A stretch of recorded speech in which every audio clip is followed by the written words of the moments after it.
ক্যালকুলেটরে কোনো মান সেভ করে রাখা যায়, কিন্তু কিভাবে করতে হয় তা জানি না। এখন আমি দেখাবো কিভাবে যে কোনো মান সেভ করা যায়। তো আমি চাচ্ছি 48265 এই মানটাকে সেভ করার জন্য।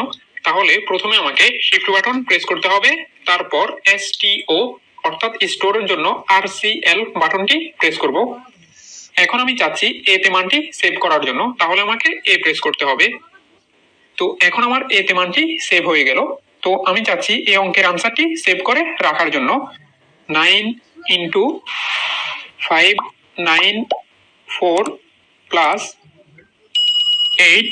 5 মাইনাস 5 মাইনাস 6 সমান। তো এখন আমি এই আনসারটা সেভ করব, তার জন্য আমাকে প্রথমে শিফট বাটন প্রেস করতে হবে, তারপর STO অর্থাৎ স্টোরের জন্য RCL বাটনটি প্রেস করব। তো এখন আমি চাচ্ছি বিতে মানটি সেভ করার জন্য, তাহলে বি প্রেস করব। তো এখন বিতে মানটা সেভ হয়ে গেল। তো আমি চাচ্ছি সেভ করা মানগুলো দেখার জন্য, তার জন্য আমাকে ক্যালকুলেটরটিকে অন করার পর তো আমি চাচ্ছি এতে যে মানটা সেভ করছি তা দেখার জন্য। তাহলে প্রথমে আমাকে আলফা বাটন প্রেস করতে হবে, তারপর এ সমান। তো আমি এতে এই মানটা সেভ করে রেখেছিলাম।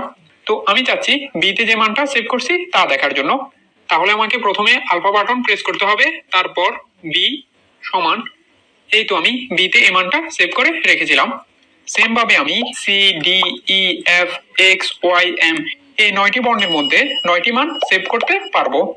তো আমি চাচ্ছি এখন সেভ করা মানগুলো ডিলিট করার জন্য, তাহলে প্রথমে আমাকে শিফট বাটন প্রেস করতে হবে, তারপর ক্লিয়ারের জন্য মোড বাটনটি প্রেস করব।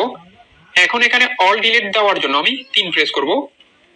এখন সমান চিহ্ন প্রেস করলে সবগুলো মান ডিলিট হয়ে যাবে।